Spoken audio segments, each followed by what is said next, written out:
निकुंज लीला, एक लीला है व्यावहारिक लीला, एक लीला है वास्तविक लीला।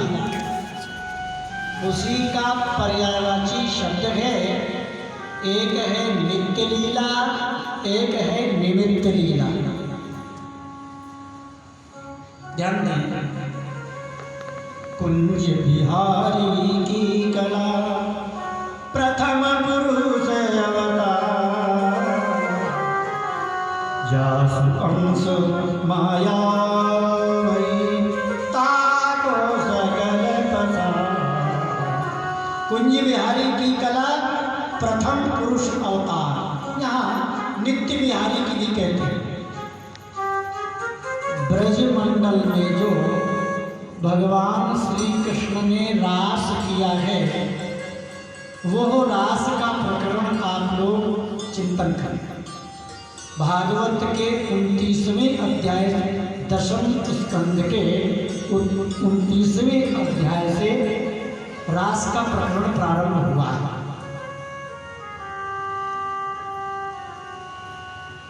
हमसे एक व्यक्ति ने प्रश्न किया, महाराज जी, ये महारास को भागवत का प्राण क्यों कहा है? भागवत रूपी शरीर है और उसमें 5 अध्याय उस शरीर के प्राण हैं। यदि भागवत में से 5 रास पंचाध्यायी के निकाल दिए जाएं, 5 अध्याय, तो भागवत रूपी व्यक्ति निष्प्राण हो जाएगा। उसकी किसी भी प्रकार की कोई कीमत नहीं है। ये है महारास, है ना? रास और महारास दो प्रसंग आते हैं यहाँ। तो अचानक बरसाने में एक कथा कहते कहते यही रास का प्रकरण चल रहा था। अच्छा, उसका जवाब तो हम दे नहीं पाए। सीधी सी बात, मैंने कहा भाई फिर किसी दिन आपको बताएंगे, अभी समझ में नहीं आ रहा। अचानक में कान में आवाज आई, बोले रास का प्राण, रास प्राण इसलिए है भागवत का क्योंकि ये महारास का प्रसंग प्राणमयी लीला, नित्य लीला से संबंध रखता है, जिसके बारे में दोहा स्मरण हो गया। छलकत छींट जहाँ परी तहाँ प्रेम उद्गार, प्रेम समुद्र रूप रस गहरे कैसे लागे घाट। जहाँ महाप्रेम का समुद्र लहरा रहा था, कौन? श्रीधाम वृंदावन का निवृत्त निकुंज का नित्य महल, जहाँ प्रिया प्रीतम प्रेम स्वरूप है, अगाध प्रेम का समुद्र। उनके हृदय में करुणा जागृत हुई जुगल के, तो वहाँ से उस प्रेम रूपी समुद्र से एक छींटा प्रेम रूपी समुद्र का एक बूंद ब्रजमंडल में आ टपकी। और जब ब्रजमंडल में वो एक बूंद रस का टपक गया तो गावत नृत्यत हरस सब,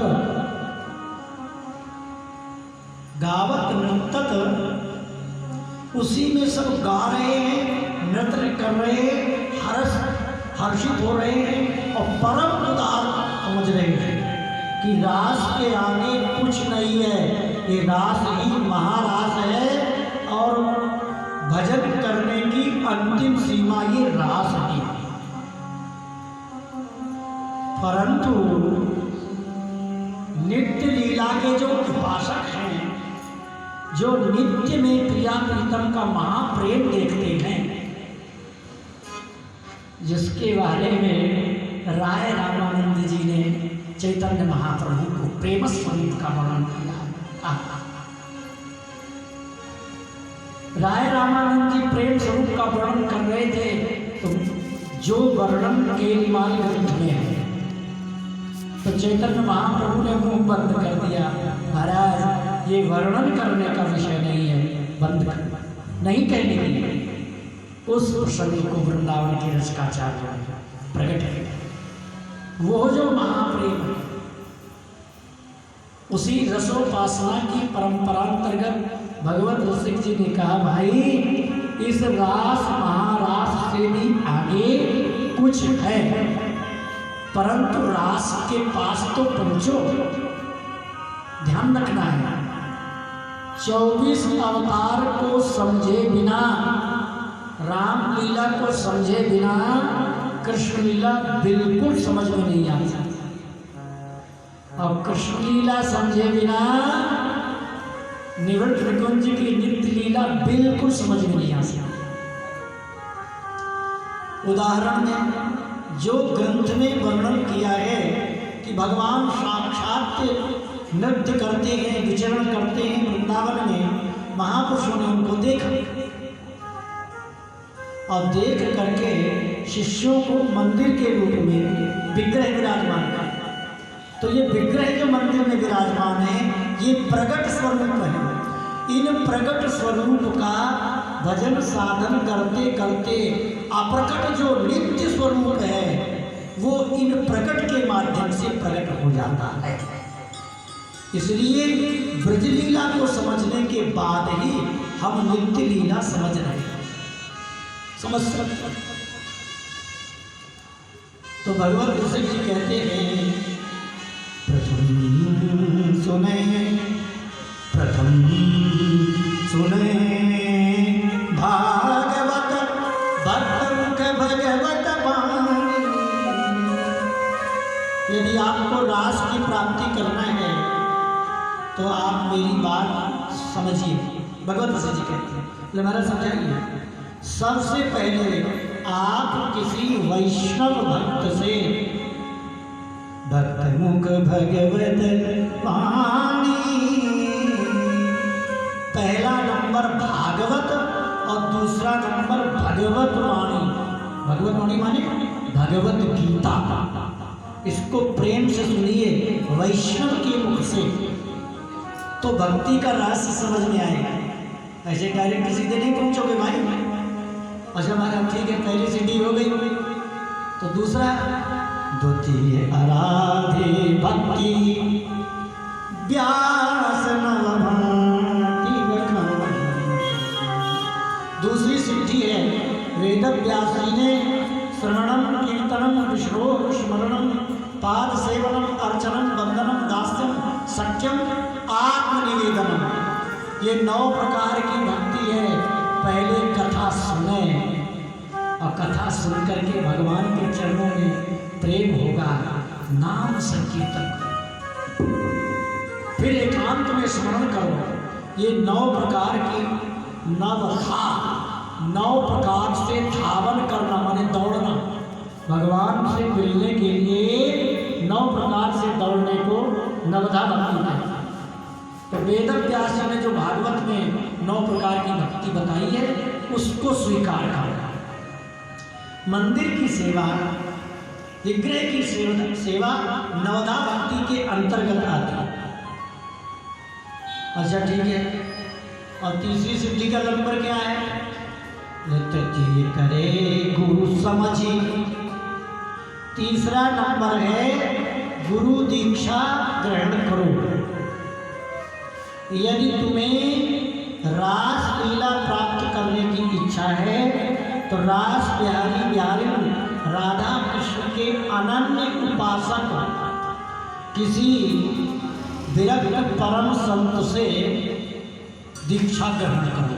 वो गुरु कैसा हो, ये भी बात समझ लो मेरी बात। तृतीय करे गुरु समझी, गुरु समझ के करो। कैसा हो? बोले दक्ष सर्वज्ञ रसीलो, जो दक्ष हो भजन में, उपासना में, वस्तु को समझाने में दक्ष, कुशल हो और सर्वज्ञ हो। जो तुम्हारे मन की बात जानता हो कि आपको रासलीला की इच्छा है, तो आपको इसी प्रकार का उपदेश करें। सर्वज्ञ हो और रसलीला हो। रस का मतलब क्या है? प्रिया प्रियतम की सखी भाव की उपासना में रसमग्न हो। हे नाथ, मैं आपकी सहचरी हूँ, आपकी दासी हूँ। इस भाव में जो तन्मय है, ऐसे महापुरुष से दीक्षा लो। सर्वज्ञ रसीलो। पांचवी सिद्धि क्या हुई? बोले सब कुछ छोड़ छाड़ के और फिर वृंदावन, प्रगट वृंदावन का वास करो। प्रगट वृंदावन वास की क्या कीमत है? जैसे ये चश्मा है ना, इस चश्मे के सब लोग चश्मा कहते हैं, परंतु एक है इसका ढक्कन और इसके भीतर असली चश्मा ये रखा। इस चश्मा से हम देखते हैं और कुछ पढ़ते हैं, देखते हैं, हाँ? लेकिन इसी चश्मा कहते हैं। जैसे ढक्कन को प्राप्त करके उसको खोलने के बाद चश्मा मिलेगा। मतलब क्या है? ढक्कन है प्रगट वृंदावन और चश्मा है दिव्य वृंदावन। इसलिए प्रगट वृंदावन का वास करने पर कभी किशोरी जी की कृपा होती है तो इसी में दिव्य वृंदावन दिखाई देने लगता है।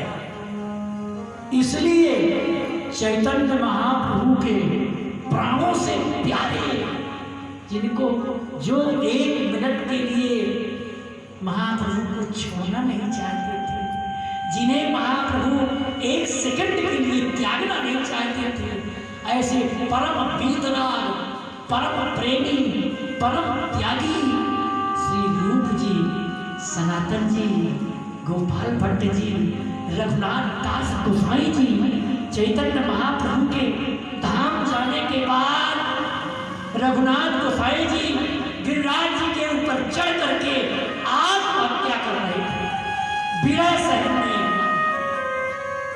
ऐसे प्रेमी थे, ऐसे परम प्रेमियों को चैतन्य महाप्रभु ने आज्ञा दी, तुम ब्रजमंडल जाओ, ब्रज वृंदावन में भजन कर।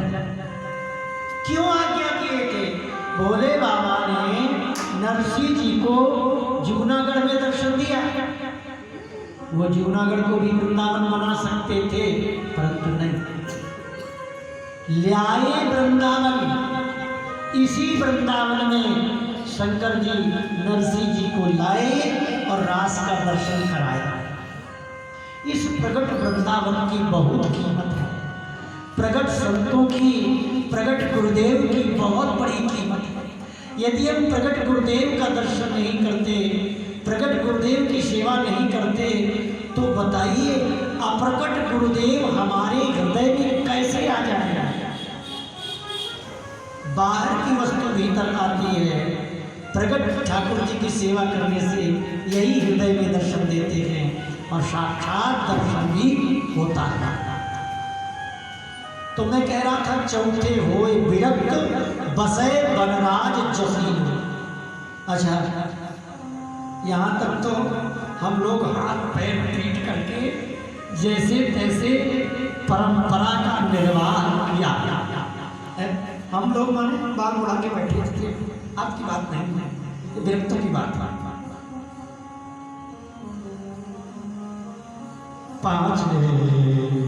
पांचे भूले देह सुधी, पांचे भूले देह सुधी, छठे भावना रास की। अच्छा, ये पांचवी सिद्धि इतनी चिकनी है, इतनी सरस है, इतनी मृदुल है, इतनी आनंदमयी है। इस पांचवी सिद्धि पर पैर रखते ही हम लोगों का, विरक्तों का पैर नहीं टिकता और ऐसा निपटता है पांचवी सिद्धि से कि पहली वाली सिद्धि में भी नहीं टिक पाते। धड़ाम से पृथ्वी में गिरते हैं और ऐसी चोट लगती है कि पहले सिद्धि भी स्वीकार नहीं करने की इच्छा होती। ज्ञान वैराग्य बूढ़ा हो जाता है बेचारा, क्या करना। अब जवान कैसे हो भाई? कथा सुने तो ज्ञान वैराग्य जवान हो, भक्ति ना चले, कथा सुनेंगे ही नहीं तो गैर ज्ञान वैराग्य बूढ़ा हो जाएगा और बेचारी भक्ति दुखी रहेगी। भक्ति माने प्रेम, तुम्हारे हृदय में कोई प्रेम जागृत नहीं होगा, ज्ञान वैराग्य टिकेगा नहीं। अरे भक्ति महाराज की कोई स्त्री थोड़ी है, ज्ञान वैराग्य कोई बूढ़े आदमी थोड़ी है। एक दृष्टांत दिया है, कोई ऐसा नहीं कि महाराज जी ने कोई स्त्री देखी है। ये वेद व्यास जी का दिमाग है, उन्होंने अपने दिमाग से एक कल्पित दृष्टांत बनाया है। भवाटवी नाम का कोई जंगल नहीं है, ये संसार ही जंगल है। पुरंजन नाम का कोई व्यक्ति नहीं है, ये हम ही पुरंजन हैं। ये दृष्टांत तो भाई समझ रहे? तो सवेरे पूछ रहे थे मुझसे, मैंने बता दिया। तो पहली सिद्धि कथा सुनना भी हमको अच्छा नहीं लगता, क्योंकि पांचवी सिद्धि पर नहीं टिके। पांचवी सिद्धि क्या है? पांचवें भूले देह सुधी। गुरु जी के द्वारा मंत्र प्राप्त करके प्रिया प्रीतम का नाम इतना रटे कि देह सुधी की विस्मृति हो जाए। हम कृष्णदास हैं कि परमानंदास हैं, हम स्त्री हैं कि पुरुष हैं, ये देह का भान नष्ट हो जाए, देह सुधी विस्मृत हो जाए, पुरुषत्व का नाश हो जाए। हम राधा रानी की सखी हैं।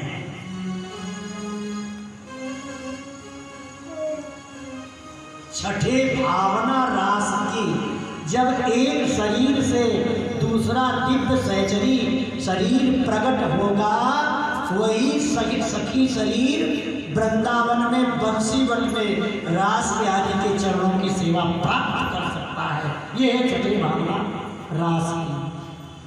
तो छठवीं सिद्धि तक की कथा भागवत में है, सातवीं की नहीं।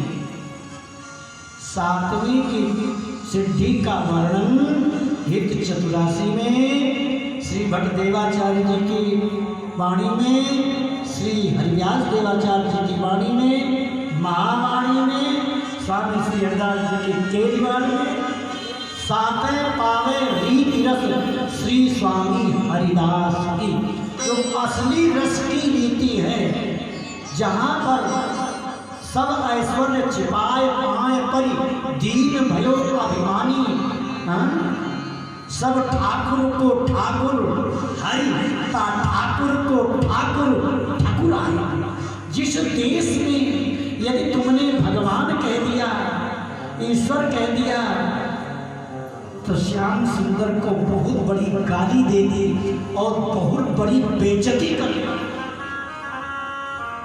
भागवत के प्रसंग में जो प्रसंग प्रारंभ होता है, इसमें मूल में पहला ही शब्द है। पहला शब्द हमारे रसिकों को अच्छा नहीं लगा, लेकिन देश काल परिस्थिति के आधार पर वेद व्यास जी से ज्यादा तो मैंने। तो छठवीं सिद्धि रास तक की चर्चा हम लोग कर रहे हैं, सातवीं का इशारा कर रहे हैं। ये वृंदावन में रसिकों ने 5,500 वर्ष पूर्व इस रस रीति को, निकुंज उपासना को प्रकट किया। आइए भागवत में वेद व्यास जी विचार करने लगे कि मैं महारास का वर्णन कर रहा हूँ, इसमें नंदस्त्वात्मज लिखूं, भगवान भी लिखूं कि नंद के बेटा लिखूं, भगवान आए कि यशोदा के बेटा आए, कि नंद के बेटा आए, कि वसुदेव के बेटा आए, कौन से आए? वसुदेव के बेटा, देवकी के बेटा, नंद के बेटा या यशोदा के बेटा? भाई 4 नामों से ज़्यादातर पुकारते हैं। व्यास जी ने सोचा ब्रज की लीला तो 11 वर्ष 58 दिन तक हुई और वेद व्यास जी देख रहे हैं कि वृंदावन में जो बंसी बट है, इस बंसी बट के नीचे ये जो बालक के रूप में प्रभु खड़े हैं, साक्षात ईश्वर बने हुए, ये 16 वर्ष का किशोर अवस्था का रूप है। ये बाल्यावस्था का रूप है ही नहीं, ये तो किशोर अवस्था का रूप है। और किशोर अवस्था का स्वरूप भगवान ईश्वरेति भगवानेति परमात्मे शब्दे थे। वो ईश्वर है, परमात्मा है, भगवान है, ताकि भविष्य में कोई व्यक्ति प्रश्न न करे कि ब्रज में कन्हैया ने रास क्या किया, बड़ा गड़बड़ किया। जो करने वाले करते हैं न, तो लोग, पहली बात तो आजकल के व्यक्ति जानते नहीं हैं, और फिर दूसरी बात हम लोगों की मानते नहीं। पहले तो जानता नहीं, फिर मानता नहीं, अपने अपने ठानता है। श्री शुक प्रसंग प्रारंभ हो रहा है। श्री शुक उवाच, वृंदावन के निवृत्त निकुंज महल में राधा रानी की प्रिय सखी सांवरी सखी बनकर के श्री कृष्ण प्रकट हुए हैं, तो राधा रानी ने उनका नाम रखा है सुख सखी, और उनसे आज्ञा दी है तुम पृथ्वी में व्यास जी के बेटा बन जाओ सुखदेव जी के रूप में। तो वो श्री श्याम सुंदर सांवरी सखी, सुख सखी, गंधर्वा सखी, प्रबोधिनी सखी, प्रेम मंजरी सखी, इन नामों से निकुंज में प्रिया प्रीतम सुखदेव जी को बुलाते। सुखदेव जी महाराज परमहंस हैं, समाधिस्थ अवस्था में स्थित होकर के आग बंद कर रहे हैं।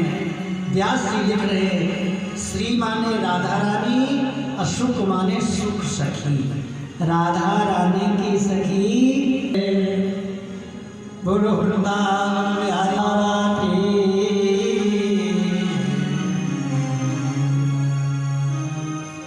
श्री धाम वृंदावन में बंसी एक जमुना जी के किनारे, बट शब्द का अर्थ होता है बर, ब्रज में बर कहते हैं और बाहर बरगद कहते हैं। बर कह दो, बट कह दो, बरगद कह दो, अलग अलग देश की भाषा अलग अलग है। तो बट का वृक्ष जमुना जी के किनारे बहुत विशाल वृक्ष है।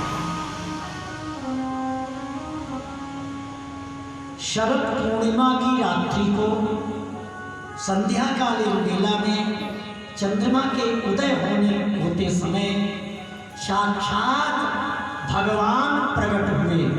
द्विभुज श्री कृष्ण गोलोक बिहारी प्रकट हुए उस बरगद के नीचे, और अपनी सखी को बुलाया निकुंज से, ओ हित सजनी। वृंदावन के ऋषि उपासना में हरिवंश जी को बंसी का अवतार कहा। हरिवंश जी के 3 स्वरूप हैं, प्रगट में महात्मा रसिक का स्वरूप, और दूसरे रूप में बंसी, और तीसरे रूप में प्रिया प्रीतम के निकुंज महल में लाली लाल की परम प्यारी सहचरी जिसका नाम है हित सजनी। 3 सखी को बुलाया, सखी आ जाओ। सखी सामने प्रकट हो गई है। महाराज हमें आज्ञा प्रदान करो।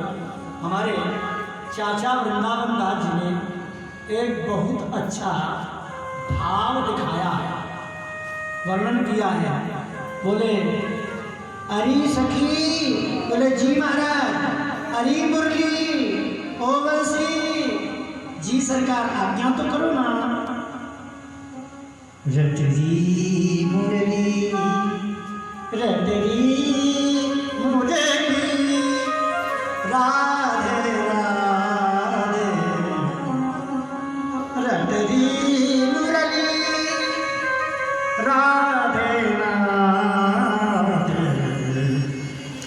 अरे बांसुरी तू राधे राधे रट। अच्छा महाराज क्यों रटूं, क्या बात है? बोले चक्कर यूँ है, ये मेरे साधन आराधन, यही राधा रानी मेरी आराधना है और मेरे प्राण तो श्री राधा। कौन ऐसा व्यक्ति है संसार त्रिलोक की ब्रह्मांड में जिसे अपने प्राण प्यारे ना? किशोरी जी, ठाकुर जी की प्राण और शरीर तो श्री कृष्ण है और प्राण श्री राधा। यदि प्राण न हो तो शरीर की कोई कीमत नहीं है। इसलिए ये आराधन ये शान रस सीमा, रस की सीमा प्रकट करने वाली राधा रानी है। रसोपासना में राधा जी की सखी भाव देह का प्राप्त करने का एक ही रास्ता है, राधा जी के चरणों में अनन्य भक्ति। इसलिए चाचा रामदास जी कहते हैं रस सीमा गुण रूप अगाधे। ऐसी राधा रानी रस की सीमा है, गुण की सीमा है, रूप अगाध स्वरूप है जिनका। अच्छा, या कारण जिन राधा रानी के कारण ही मैं मीठा मुखवाला बोला जाता हूँ। क्यों? अधरम मधुरम बदन हृदय मधुरम, हृदय भी मधुर है क्योंकि हृदय में राधा रानी बैठी है, और मेरा आधार भी मधुर है क्योंकि अधर से मैं बांसुरी के द्वारा राधा नाम रखता हूँ। मैं मीठा मुखवाला इसलिए बोला जाता हूँ राधा रानी के कारण। या